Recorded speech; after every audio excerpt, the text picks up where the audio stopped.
આપણા વર્તનને કંટ્રોલ કરતી એવી ઘણી વસ્તુઓ છે જેના વિશે આપણને ખબર પણ નથી હોતી.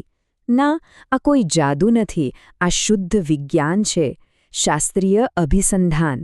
ચાલો આજે આ રસપ્રદ દુનિયામાં ઊંડા ઉતરીએ અને સમજીએ કે આપણું મગજ કેવી રીતે અજાણતા જ આપણી આદતો ઘડે છે. ક્યારેક એવું થાય છે ને કે કોઈ ખાસ સુગંધ આવે અને આપણે સીધા બાળપણમાં પહોંચી જઈએ, અથવા કોઈ જૂનું ગીત સાંભળીને અચાનક કોઈ વ્યક્તિ યાદ આવી જાય. આપણને લાગે છે કે આ બધું એમ જ થાય છે, પણ આ અતાર્કિક લાગતી પ્રતિક્રિયાઓ પાછળ એક ખૂબ જ રસપ્રદ વૈજ્ઞાનિક કારણ છુપાયેલું છે. ચાલો આજે એ રહસ્ય પરથી પડદો ઉઠાવીએ. તો આ જે બધી પ્રતિક્રિયાઓ છે જે આપણને અતાર્કિક લાગે છે, એ ખરેખર અતાર્કિક છે જ નહીં. એ તો આપણા મગજમાં ઊંડે સુધી જોડાયેલા અનુભવોનું પરિણામ છે. આ એક શીખવાની પ્રક્રિયા છે, એક એવું કનેક્શન છે જે આપણું મગજ આપણી જાણ બહાર બનાવી લે છે. ચાલો આ પ્રક્રિયાને સ્ટેપ બાય સ્ટેપ સમજીએ. આ આખી વાર્તાના હીરો છે ઇવાન પાવલોવ. અને મજાની વાત તો એ છે કે તેઓ કોઈ મનોવૈજ્ઞાનિક નહોતા. એ તો રશિયાના એક વૈજ્ઞાનિક હતા જે કૂતરાઓની પાચન સિસ્ટમ પર રિસર્ચ કરી રહ્યા હતા. પણ કહેવાય છે ને કે વિજ્ઞાનમાં મોટી શોધો ક્યારેક અકસ્માતે જ થઈ જાય છે. પાવલોવ સાથે પણ બસ આવું જ કંઈક થયું. અહીંથી જ આખી વાર્તામાં ટ્વિસ્ટ આવે છે. પાવલોવે એક વિચિત્ર વાત નોટિસ કરી. એમના કૂતરાઓ ખોરાકને જોયા પહેલાં જ લાળ ટપકાવવાનું શરૂ કરી દેતા હતા. ક્યારે? જ્યારે લેબ એસિસ્ટન્ટ રૂમમાં આવે ત્યારે, અથવા તો એના પગલાંનો અવાજ સાંભળીને જ. હવે પગલાંના અવાજ અને લાળને શું લેવા દેવા? આ એક નાનકડા સવાલે મનોવિજ્ઞાનની દુનિયાને હંમેશા માટે બદલી નાખી. તો આ રહસ્યને ઉકેલવા માટે પાવલોવે એક ખૂબ જ સ્માર્ટ પ્રયોગ ડિઝાઇન કર્યો. એમને જોઈતી હતી માત્ર 3 વસ્તુઓ: એક ઘંટડી, થોડો ખોરાક અને એક કૂતરો. આ એકદમ સાધારણ લાગતી વસ્તુઓએ શીખવાની પ્રક્રિયા વિશેની આપણી સમજને પૂરી રીતે બદલી નાખી. ચાલો એ ફેમસ પ્રયોગમાં જરા ડોક્યું કરીએ. તો પાવલોવે કર્યું શું? એમણે એક સિમ્પલ કામ કર્યું. દર વખતે કૂતરાને ખોરાક આપતા પહેલા એ એક ઘંટડી વગાડતા. શરૂઆતમાં કૂતરા માટે ઘંટડીનો અવાજ કંઈ ખાસ નહોતો, પણ જ્યારે આ ક્રમ વારંવાર રિપીટ થયો ત્યારે કૂતરાના મગજે એક કનેક્શન બનાવી લીધો. ઘંટડી વાગે મતલબ ખાવાનું આવે.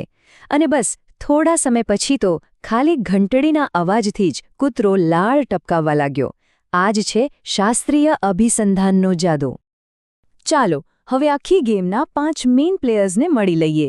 ગભરાવાની જરૂર નથી, આ શબ્દો એકદમ સહેલા છે. બિનશરતી એટલે કુદરતી, જે શીખવવું ન પડે, જેમ કે ખાલાનું જોઈને લાળ આવવી. અને શરતી એટલે જે શીખવવામાં આવ્યું છે, જેમ કે ઘંટડી સાંભળીને લાળ આવવી. તો જુઓ, જે ઘંટડી પહેલાં એકદમ નકામી હતી એ હવે ખાવા જેટલી જ પાવરફુલ બની ગઈ. પણ વાત અહીં જ પૂરી નથી થતી. પાવલોવે આ પ્રયોગના આધારે શીખવાના કેટલાક સાર્વત્રિક નિયમો પણ શોધી કાઢ્યા. અને આ નિયમો ખાલી કૂતરાઓ પર જ નહીં, આપણા બધા પર લાગુ પડે છે. ચાલો જોઈએ કે આ લર્નિંગ પ્રોસેસ પાછળ કયા નિયમો કામ કરે છે. તો આ શીખવાની પ્રક્રિયાના 3 ગોલ્ડન રૂલ્સ છે. પહેલું, પુનરાવર્તન. જેટલી વાર ઘંટડી અને ખોરાક સાથે આવશે, કનેક્શન એટલું જ મજબૂત બનશે.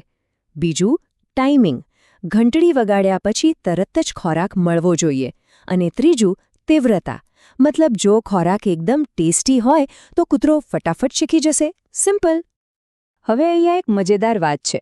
ક્યારેક એવું થાય કે કૂતરો ઘંટડી જેવા મળતા આવતા બીજા અવાજો, જેમ કે દરવાજાની ડોરબેલ પર પણ લાળ ટપકાવવા લાગે. આને કહેવાય સામાન્યકરણ. પણ જો એને ફક્ત એક જ ચોક્કસ ઘંટડીના અવાજ પર જ ખાવાનું મળે તો ધીમે ધીમે એ ફક્ત એ જ અવાજને ઓળખતા શીખી જાય છે. આને કહેવાય વિભેદન. આપણું મગજ પણ બિલકુલ આ જ રીતે કામ કરે છે.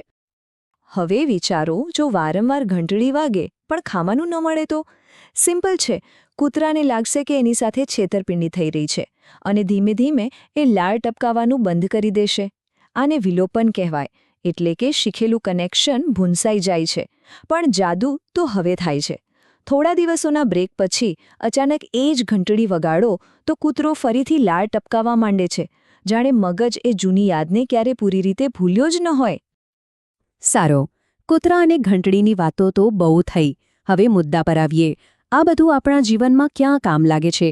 આપણા ડરથી લઈને આપણી ખુશી સુધી, અને ખાસ કરીને સ્કૂલ કોલેજના દિવસોમાં બધે જ પાવલોવનો આ સિદ્ધાંત છુપાયેલો છે. આ ઉદાહરણ તો લગભગ આપણા બધા સાથે ક્યાંક ને ક્યાંક જોડાયેલું હશે.